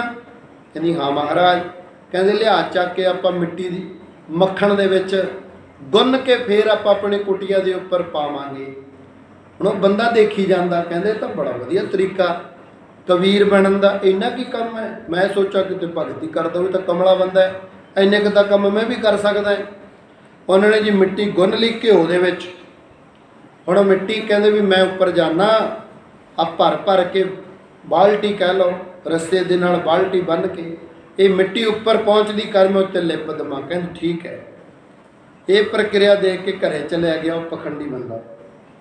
ਘਰੇ ਜਾ ਕੇ ਸਾਧ ਸੰਗਤ ਘਰ ਵਾਲੀ ਨੂੰ ਕਹਿੰਦਾ ਭਾਗਵਾਨੇ, ਉਹਨੇ 2-3 ਗਾਲਾਂ ਕੱਢੀਆਂ। ਕਹਿੰਦੀ ਸਵੇਰ ਦਾ ਕਿੱਥੇ ਉੱਜੜਿਆ ਹੋਇਆ ਸੀ, ਤੈਨੂੰ ਪਤਾ ਨਹੀਂ ਸਵੇਰ ਦਾ ਅੰਨ ਪਕਾਇਆ ਪਿਆ ਤੇਰਾ, 1-2 ਵੱਜ ਗਏ, ਤੂੰ ਸਵੇਰ ਦਾ ਅੰਨ ਵੀ ਨਹੀਂ ਛਕਿਆ, ਪਤਾ ਨਹੀਂ ਕਿੱਥੇ ਤੁਰਿਆ ਫਿਰੀ ਜਾਂਦਾ। ਉਹ ਕਹਿੰਦਾ ਰੋਟੀ ਬਾਅਦ 'ਚ ਖਾਵਾਂਗੇ, ਲਿਆ ਮੈਂ ਤੈਨੂੰ ਕਬੀਰ ਬਣ ਕੇ ਦਿਖਾਵਾਂ। ਉਹ ਕਹਿੰਦੀ ਕਮਾਲ ਹੋ ਗਈ, ਤੈਂ ਕਬੀਰ ਬਣ ਕੇ ਕੀ ਲੈਣਾ? ਕਬੀਰ ਨੂੰ ਤਾਂ ਦੁਨੀਆ ਮੱਥੇ ਟੇਕਦੀ ਹੈ, ਕਬੀਰ ਤਾਂ ਭਗਵਾਨ ਹੈ, ਪਰਮੇਸ਼ਰ ਹੈ। ਲੋਕ ਕਹਿੰਦੇ ਰੱਬ ਦਾ ਖਾਸ ਬੰਦਾ ਹੈ, ਆਪਾਂ ਕਲਯੁਗੀ ਜੀਵ ਗ੍ਰਸਤੀ ਬੰਦੇ, ਆਪਾਂ ਉਹਦੀ ਬਰਾਬਰੀ ਕਿਵੇਂ ਕਰ ਲਾਂਗੇ? ਉਹ ਕਹਿੰਦੇ ਨਹੀਂ, ਜਿਵੇਂ ਮੈਂ ਕਹਿਣਾ ਤੂੰ ਉਵੇਂ ਉਵੇਂ ਕਰੀ ਚੱਲ, ਮੈਂ ਬਣ ਜਾਣਾ ਕਬੀਰ। ਉਹ ਕਹਿੰਦੀ ਚੱਲ ਠੀਕ ਆ, ਤੇਰੀ ਮਰਜ਼ੀ। ਕਹਿੰਦਾ ਆਓ ਦੇਖ ਉੱਪਰ ਨੂੰ ਕਿੰਨੇ ਬੱਦਲ ਚੜ੍ਹ ਕੇ ਆ ਗਏ। ਕਹਿੰਦੀ ਮੈਨੂੰ ਲੱਗਦਾ ਤੈਨੂੰ ਭੂਤ ਚਿੰਬੜ ਗਏ। ਉੱਤੇ ਤਾਂ ਸੂਰਜ ਚੜ੍ਹਿਆ, ਇੰਨੀ ਤਪਸ਼ ਪੈਂਦੀ, ਇੰਨੀ ਗਰਮੀ ਪੈਂਦੀ ਹੈ, ਤੂੰ ਕਹੀ ਜਾਂਦਾ ਬੱਦਲ ਚੜ੍ਹ ਕੇ ਆ ਗਿਆ। ਉਹ ਕਹਿੰਦਾ ਤੂੰ ਕਹੀ ਚੱਲ ਸਤ ਵਚਨ ਜੀ। ਉਹ ਕਹਿੰਦੀ ਐਂ ਕਿਵੇਂ ਕਹਿ ਦੇਵਾਂ? ਉਹ ਲੜਾਕੀ ਜਿਹੜੀ ਕਹਿੰਦੀ ਹੋਊਗੀ ਮੇਰੀ ਗੱਲ ਮੰਨ, ਮੈਂ ਤੇਰੀ ਨਹੀਂ ਮੰਨਣੀ, ਤੂੰ ਤਾਂ ਕਮਲਾ ਹੈ, ਮੈਂ ਤੇਰੀ ਕਿਉਂ ਮੰਨਾਂ? ਸਾਧ ਸੰਗਤ ਤੋਂ ਕਹਿਣ ਲੱਗਿਆ ਤੂੰ ਮੰਨਦੀ ਕਿਉਂ ਨਹੀਂ? ਮੈਂ ਸੋਟੀ ਚੱਕ ਕੇ ਤੈਨੂੰ ਕੁੱਟੂੰਗਾ, ਤੂੰ ਕਹਿ ਸਤ ਵਚਨ ਜੀ। ਉਹ ਕਹਿੰਦੀ ਲੋੜਾ ਆ ਗਿਆ, ਇੰਨਾ ਕਮਲਾ ਕਿਵੇਂ ਹੋ ਗਿਆ? ਪਹਿਲੇ ਕਮਲਾ ਬਥੇਰਾ ਸੀ ਇਹ ਤਾਂ। ਲੋ ਜੀ, ਉਹ ਕਹਿੰਦੀ ਵੀ ਹਾਂ ਜੀ, ਉੱਤੇ ਤਾਂ ਬੱਦਲ ਤਾਂ ਹੈ ਨਹੀਂ ਸੀ, ਸੂਰਜ ਚੜ੍ਹਿਆ ਸੀ ਬਹੁਤ ਜ਼ਿਆਦਾ, ਤਪਸ਼ ਪੈ ਰਹੀ ਸੀ 45 ਡਿਗਰੀ। ਕਹਿੰਦੀ ਹਾਂ ਜੀ ਬੱਦਲ ਬਹੁਤ ਆ ਗਿਆ ਚੜ੍ਹ ਕੇ। ਕਹਿੰਦਾ ਆ ਜਾ ਫਿਰ ਆਪਾਂ ਮਿੱਟੀ ਕੁੱਟ ਲਈਏ। ਕਹਿੰਦੀ ਗੱਲ ਸੁਣ, ਮਿੱਟੀ ਕੁੱਟ ਕੇ ਕੀ ਕਰਨੀ ਆ? ਮਿੱਟੀ ਨਹੀਂ ਕੁੱਟਣੀ।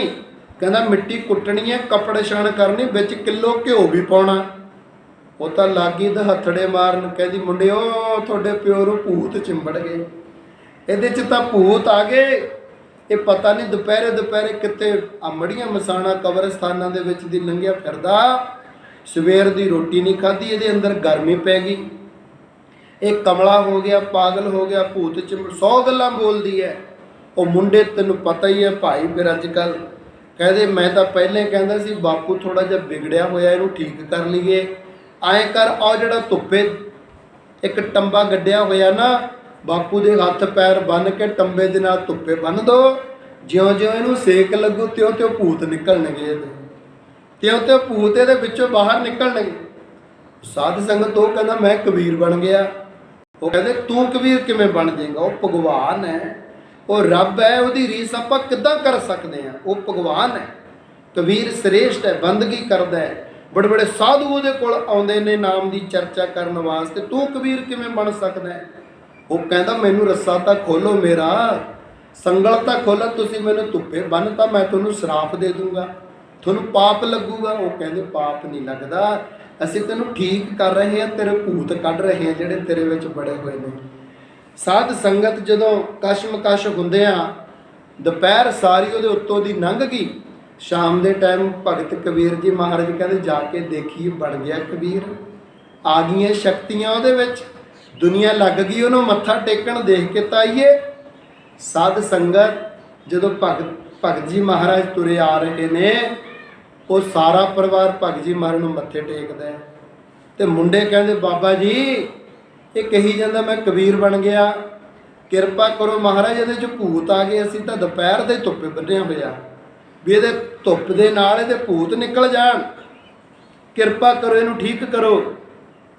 ਸਾਧ ਸੰਗਤ ਭਗਤ ਜੀ ਕਹਿਣ ਲੱਗੇ ਇਹਦਾ ਰੱਸਾ ਖੋਲੋ, ਸੰਗਲ ਨਾਲ ਜਿਹੜੇ ਨਾਲ ਨੂੜਿਆ ਨਾ ਇਹਨੂੰ ਬੰਨਿਆ ਤੁਸੀਂ ਧੁੱਪ ਦੇ ਵਿੱਚ, ਉਹ ਸੰਗਲ ਖੋਲੋ, ਇਹਦਾ ਲਿਆਓ, ਇਹਦੇ ਨਾਲ ਕਰੀਏ ਵਿਚਾਰ ਚਰਚਾ, ਇਹਨੂੰ ਕੀ ਹੋਇਆ। ਉਹਦਾ ਸੰਗਲ ਖੋਲਿਆ, ਰੱਸਾ ਖੋਲਿਆ, ਪੈਰਾਂ 'ਚ ਡਿੱਗ ਗਿਆ ਭਗਤ ਕਬੀਰ ਜੀ ਮਹਾਰਾਜ ਦੇ। ਕਹਿੰਦਾ ਸੱਚਾ ਪਾਤਸ਼ਾਹ ਮੈਂ ਤੇਰੀ ਨਕਲ ਕਰਕੇ, ਮੈਂ ਪਖੰਡੀ ਬੰਦਾ, ਦੰਭੀ ਬੰਦਾ, ਨਾਮ ਸਿਮਰਨ ਤੋਂ ਖਾਲੀ ਬੰਦਾ, ਮੈਂ ਰੱਬ ਬਣ ਕੇ ਬੈਠਣ ਲੱਗਿਆ ਸੀ, ਪਰ ਫੋਕਾ ਬੰਦਾ, ਭੇਖ ਦਿਖਾਏ ਜਗਤ ਕੋ ਲੋਗਨ ਕੋ ਬਸ ਕੀਨ, ਅੰਤ ਕਾਲ ਕਾਤੀ ਕਟਿਓ ਬਾਸ ਨਰਕ ਮੋਲੀਨ। ਮੈਂ ਪਖੰਡੀ ਬੰਦਾ ਤੁਹਾਡੀ ਕਿੱਥੋਂ ਰੀਸ ਕਰ ਸਕਦਾ ਸੀ? ਮੈਂ ਸਾਰਾ ਦਿਨ ਦੇਖਦਾ ਰਿਹਾ ਜਿਵੇਂ ਤੁਸੀਂ ਕਰਦੇ, ਮੈਂ ਘਰੇ ਆ ਕੇ ਕਰਨ ਲੱਗਾ, ਕਿਸੇ ਨੇ ਮੰਨੀ ਨਹੀਂ ਗੱਲ। ਸਾਧ ਸੰਗਤ ਦੁਨੀਆ ਸਾਧੂਆਂ ਦੇ ਮਗਰ ਲੱਗਦੀ ਹੈ, ਸਾਡੇ ਤੋਂ ਸਾਡਾ ਪਰਿਵਾਰ ਸਾਡੇ ਮਗਰ ਨਹੀਂ ਲੱਗਦਾ, ਕਿਉਂਕਿ ਉਹਨਾਂ ਦੇ ਕੋਲ ਬੰਦਗੀ ਹੁੰਦੀ, ਉਹਨਾਂ ਕੋਲ ਨਾਮ ਹੁੰਦਾ, ਉਹਨਾਂ ਕੋਲ ਸਿਮਰਨ ਹੁੰਦਾ, ਉਹ ਅੰਦਰ ਬੈਠੇ ਵਾਹਿਗੁਰੂ ਦੇ ਨਾਲ ਜੁੜੇ ਹੋਏ ਹੁੰਦੇ ਹਨ। ਤਾਂ ਕਿਤੇ ਜਿੱਥੇ ਵੀ ਅੱਜ ਸੰਸਾਰ ਭਰ ਦੇ ਵਿੱਚ ਨਾਨਕ ਨਾਮ ਲੇਵਾ ਸੰਗਤਾਂ ਰਹਿੰਦੀਆਂ ਨੇ, ਭਗਤ ਕਬੀਰ ਜੀ ਮਹਾਰਾਜ ਦਾ ਜਸ ਕਰ ਰਹੀਆਂ ਨੇ। ਸੋ ਸ਼੍ਰੀ ਗੁਰੂ ਅਰਜਨ ਦੇਵ ਜੀ ਕਹਿੰਦੇ ਅਸਚਰਜ ਰੂਪੰ ਰਹੰਤ ਜਨਮੰ, ਉਹ ਜਿਹੜਾ ਭਗਵਾਨ ਹੈ, ਉਹਦਾ ਜਿਹੜਾ ਰੂਪ ਹੈ ਨਾ, ਉਹ ਅਸਚਰਜ ਹੈ, ਹੈਰਾਨ ਕਰ ਦੇਣ ਵਾਲਾ, ਅਦਭੁਤ ਹੈ। ਅਰਹੰਤ ਜਨਮੰ, ਉਹ ਜਨਮ ਮਰਨ ਵਿੱਚ ਨਹੀਂ ਆਉਂਦਾ। ਸੋ ਮੁਖ ਜਲੋ ਜਿਤ ਕਹੇ ਠਾਕੁਰ ਜੋਨੀ, ਉਹ ਮੂੰਹ ਜਲ ਜਵੇ ਜਿਹੜਾ ਕਹਿੰਦਾ ਵਾਹਿਗੁਰੂ ਵੀ ਜਨਮ ਮਰਨ ਦੇ ਵਿੱਚ ਆਉਂਦਾ। ਉਹ ਤਾਂ ਅਕਾਲ ਪੁਰਖ ਹੈ, ਸਾਨੂੰ ਭੇਜਦਾ ਹੈ, ਆਉਂਦਾ ਨਹੀਂ। ਨੇਤ ਨੇਤ ਕਥੰਤ ਵੇਦਾ, ਜਿੰਨੇ ਵੀ ਵੇਦ ਨੇ ਨਾ, ਰਿਗ ਵੇਦ ਹੈ, ਜੁਜਰ ਵੇਦ ਹੈ, ਅਥਰਵਣ ਵੇਦ ਹੈ, ਸ਼ਾਮ ਵੇਦ ਹੈ, ਇਹ ਸਾਰੇ ਵੇਦ ਨੇਤ ਨੇਤ ਕਥੰਤ ਵੇਦਾ, ਇਹ ਸਾਰੇ ਨਮਸਕਾਰਾਂ ਕਰਦੇ ਹੈ ਉਸ ਅਕਾਲ ਪੁਰਖ ਵਾਹਿਗੁਰੂ ਨੂੰ, ਪਰ ਦੱਸ ਨਹੀਂ ਸਕਦੇ, ਬਿਆਨ ਨਹੀਂ ਕਰ ਸਕਦੇ ਕਿ ਪਰਮੇਸ਼ਰ ਦਾ ਅਚਰਜ ਰੂਪ ਹੈ ਕਿਹੋ ਜਿਹਾ। ਊਚ ਮੂਚ ਅਪਾਰ ਗੋਬਿੰਦਕ ਹੈ, ਉਹ ਉੱਚਿਆਂ ਤੋਂ ਵੀ ਉੱਚਾ, ਬੇਅੰਤ ਤੋਂ ਵੀ ਬੇਅੰਤਕ ਹੈ, ਬਹੁਤ ਵੱਡਾ ਸ੍ਰੇਸ਼ਟ ਉਸ ਦਾ ਅਸਥਾਨ ਹੈ। ਹੈਰਾਨ ਹੋ ਕੇ ਪੁੱਛਦੇ ਨੇ ਹਰੀ ਲਾਲ ਤੇ ਕ੍ਰਿਸ਼ਨ ਲਾਲ, ਹੇ ਸ੍ਰੀ ਗੁਰੂ ਅਰਜਨ ਦੇਵ ਸੱਚੇ ਪਾਤਸ਼ਾਹ, ਇੱਕ ਬੇਨਤੀ ਹੈ ਤੁਹਾਡੇ ਚਰਨ ਕਮਲਾਂ ਦੇ ਵਿੱਚ। ਆਖਰੀ ਪੰਕਤੀ ਆ ਗਈ ਨੇ ਇਸ ਸ਼ਲੋਕ ਦੀ। ਇੱਕ ਬੇਨਤੀ ਆਪ ਜੀ ਦੇ ਚਰਨ ਕਮਲਾਂ ਦੇ ਵਿੱਚ, ਸਾਨੂੰ ਦੱਸੋ ਉਹ ਵਾਹਿਗੁਰੂ ਵਸਦਾ ਕਿੱਥੇ ਹੈ? ਨਾ ਜਨਮ ਲੈਂਦਾ ਹੈ, ਨਾ ਮਰ ਕੇ ਜਾਂਦਾ ਹੈ, ਅਚਰਜ ਉਹਦਾ ਰੂਪ ਹੈ, ਫਿਰ ਉਹਦਾ ਨਿਵਾਸ ਕਿੱਥੇ ਹੈ ਜਿਹਨੂੰ ਅਸੀਂ ਜਾਣਦੇ ਨਹੀਂ ਹੈਗੇ। ਹੁਣ ਸਤਿਗੁਰੂ ਸ੍ਰੀ ਗੁਰੂ ਅਰਜਨ ਦੇਵ ਮਹਾਰਾਜ ਦੱਸਦੇ ਨੇ, ਬਸੰਤ ਸਾਧ ਰਿਦਿਅੰ ਅਚੁੱਤ ਬੁਝੰਤ ਨਾਨਕ ਬੜ ਭਾਗੀ ਹੈ। ਇਹ ਸੰਸਕ੍ਰਿਤੀ ਬਾਣੀ ਹੈ, ਪੜ੍ਹਨ ਵੇਲੇ ਥੋੜੀ ਜਿਹੀ ਮੁਸ਼ਕਲਾਤ ਆਉਂਦੀ ਹੈ, ਸਮਝਣ ਵੇਲੇ ਵੀ ਆਉਂਦੀ ਹੈ, ਪਰ ਅਸੀਂ ਜੋ ਕਿ ਬਹੁਤ ਸੌਖੇ ਲਹਿਜ਼ੇ ਦੇ ਨਾਲ ਐਕਸਪਲੇਨੇਸ਼ਨ ਦਿੰਦੇ ਹਾਂ, ਜਿਸ ਨੂੰ ਸਾਰੀ ਸੰਗਤ ਬੜੇ ਪ੍ਰੇਮ ਦੇ ਨਾਲ ਸਮਝ ਸਕਦੀ ਹੈ। ਬਸੰਤ ਸਾਧ ਰਿਦਿਅੰ ਅਚੁੱਤ, ਕਹਿੰਦੇ ਉਹ ਜਿਹੜਾ ਪਰਮੇਸ਼ਰ ਹੈ, ਅਕਾਲ ਪੁਰਖ ਵਾਹਿਗੁਰੂ ਹੈ, ਉਹ ਸਾਧੂਆਂ ਦੇ ਹਿਰਦੇ ਵਿੱਚ ਵਸਦਾ ਹੈ, ਮਹਾਂਪੁਰਖਾਂ ਦੀ ਰਸਨਾ ਤੇ ਵਸਦਾ ਹੈ, ਉਹਨਾਂ ਦੇ ਹੱਥਾਂ 'ਚ, ਉਹਨਾਂ ਦੀਆਂ ਅੱਖਾਂ 'ਚ, ਉਹਨਾਂ ਦੀ ਰਸਨਾ 'ਚ, ਉਹਨਾਂ ਦੇ ਸਰੀਰ 'ਚ, ਉਹਨਾਂ ਦੇ ਹਿਰਦਾ ਅਸਥਾਨ ਵਿੱਚ ਪਰਮੇਸ਼ਰ ਦਾ ਨਿਵਾਸ ਹੁੰਦਾ ਹੈ। ਮਹਾਰਾਜ ਜੀ ਕਹਿੰਦੇ ਬਸੰਤ ਸਾਧ ਰਿਦਿਅੰ ਅਚੁੱਤ, ਅਚੁੱਤ ਦਾ ਮਤਲਬ ਹੈ ਲਗਾਤਾਰ, ਬਿਨਾਂ ਰੁਕਾਵਟ ਤੋਂ। ਉਹ ਅਕਾਲ ਪੁਰਖ ਵਾਹਿਗੁਰੂ ਅਵਿਨਾਸੀ, ਜਿਹੜਾ ਕਦੇ ਨਾਸ਼ ਨਹੀਂ ਹੋਣਾ, ਕਦੇ ਖਤਮ ਨਹੀਂ ਹੋਣਾ, ਉਹ ਸਾਧੂਆਂ ਦੇ ਹਿਰਦੇ ਦੇ ਵਿੱਚ ਵਸਦਾ ਹੈ। ਬੁਝੰਤ ਨਾਨਕ ਬੜ ਭਾਗੀ ਹੈ। ਸੱਚੇ ਪਾਤਸ਼ਾਹ ਕਹਿੰਦੇ ਉਹ ਲੋਕ ਸਮਝ ਸਕਦੇ ਨੇ ਜਿਹੜੇ ਬੜ ਭਾਗੇ ਨੇ, ਜਿਹੜੇ ਸ੍ਰੇਸ਼ਟ ਨੇ, ਜਿਹੜੇ ਨਸੀਬਾਂ ਵਾਲੇ ਨੇ, ਜਿਹੜੇ ਉੱਤਮ ਕਰਮਾਂ ਵਾਲੇ ਨੇ, ਜਿਹੜੇ ਗੁਰੂ ਦੀ ਬਾਣੀ ਤੇ ਭਰੋਸਾ ਕਰਦੇ ਨੇ, ਸਾਧੂਆਂ ਦੇ ਸੰਗੀ ਨੇ, ਉਹ ਸਮਝ ਸਕਦੇ ਹਨ ਕਿ ਕਿਵੇਂ ਕਿਵੇਂ ਸਾਧੂਆਂ ਦੇ ਹਿਰਦੇ ਵਿੱਚੋਂ ਨਿਕਲਿਆ ਇੱਕ ਇੱਕ ਬਚਨ ਸੱਚ ਹੁੰਦਾ ਹੈ ਅਤੇ ਸਾਨੂੰ ਉਹਨਾਂ ਬਚਨਾਂ ਦੇ ਮੁਤਾਬਕ ਚੱਲਣਾ ਚਾਹੀਦਾ ਹੈ। ਇੱਥੋਂ ਤੱਕ ਸਾਧ ਸੰਗਤ ਜੀ 57 ਸ਼ਲੋਕ ਹੋ ਗਏ ਹਨ। ਕੱਲ੍ਹ ਨੂੰ ਆਪਾਂ 58ਵੇਂ ਸ਼ਲੋਕ ਦੀ ਵਿਚਾਰ ਇਸੇ ਤਰ੍ਹਾਂ ਇੱਥੇ ਸੇਕੇ ਨਗਰ ਦੇ ਅੰਦਰ ਆਪਾਂ ਨੇ ਕਰਨੀ ਹੈ। ਇਹ ਸਾਰੀ ਦੀ ਸਾਰੀ ਵਿਚਾਰ ਸੰਤ ਆਸ਼ਰਮ ਮਲੇਸ਼ੀਆ ਟੀਵੀ ਤੇ ਲਾਈਵ ਹੈ। ਆਪ ਜੀਆਂ ਨੇ ਸੰਤ ਆਸ਼ਰਮ ਮਲੇਸ਼ੀਆ ਟੀਵੀ YouTube ਚੈਨਲ ਅਤੇ Facebook ਚੈਨਲ ਦੋਨਾਂ ਨੂੰ ਸਬਸਕ੍ਰਾਈਬ ਕਰ ਲੈਣਾ ਹੈ, ਲਾਈਕ ਅਤੇ ਕਮੈਂਟ ਕਰ ਲੈਣਾ ਹੈ ਵਾਹਿਗੁਰੂ ਲੈ ਕੇ, ਤਾਂ ਕਿ ਜਦੋਂ ਵੀ ਆਪਾਂ ਰੋਜ਼ ਹਰ ਰੋਜ਼ ਕਥਾ ਕਰਦੇ ਹਾਂ। ਅੱਜ ਵੀ ਬੇਟਾ ਹਰਮਨਜੋਤ ਸਿੰਘ ਆਪਣੀ ਟੀਮ ਨੂੰ ਲੈ ਕਰਕੇ ਸਿਆੜ ਸਾਹਿਬ ਪੂਰਨਮਾਸ਼ੀ ਹੈ, ਸਿਆੜ ਸਾਹਿਬ ਪੂਰਨ ਮਹਾਂਪੁਰਖ ਸ਼੍ਰੀਮਾਨ ਹਜ਼ੂਰ ਮਹਾਰਾਜ ਸੰਤ ਬਾਬਾ ਬੀਹਾ ਸਿੰਘ ਮਹਾਰਾਜ ਜੀਆਂ ਦੇ ਪਾਵਨ ਪਵਿੱਤਰ ਸਥਾਨ ਤੇ ਪਹੁੰਚਿਆ ਹੋਇਆ ਹੈ। ਸਾਰੇ ਦਾ ਸਾਰਾ ਪ੍ਰੋਗਰਾਮ ਉਹ ਲਾਈਵ ਕਰ ਰਹੇ ਹਨ, ਉਹ ਵੀ ਸਭ ਨੇ ਸਰਵਣ ਕਰਨਾ ਹੈ ਅਤੇ ਇਹ ਵੀ ਸਭ ਨੇ ਪਸੰਦ ਕਰਕੇ ਲਾਈਕ ਕਮੈਂਟ ਸਬਸਕ੍ਰਾਈਬ ਜ਼ਰੂਰ ਕਰਨਾ, ਤਾਂ ਕਿ ਹਰ ਰੋਜ਼ ਦੀ ਕਥਾ ਤੁਸੀਂ ਹਰ ਰੋਜ਼ ਸਮੇਂ ਸਿਰ ਸੁਣ ਸਕੋ। ਦੇਵੋ ਅਸੀਸ ਬੁਲਾਓ ਫਤਿਹ ਸਭ ਆਖੋ ਵਾਹਿਗੁਰੂ ਜੀ ਕਾ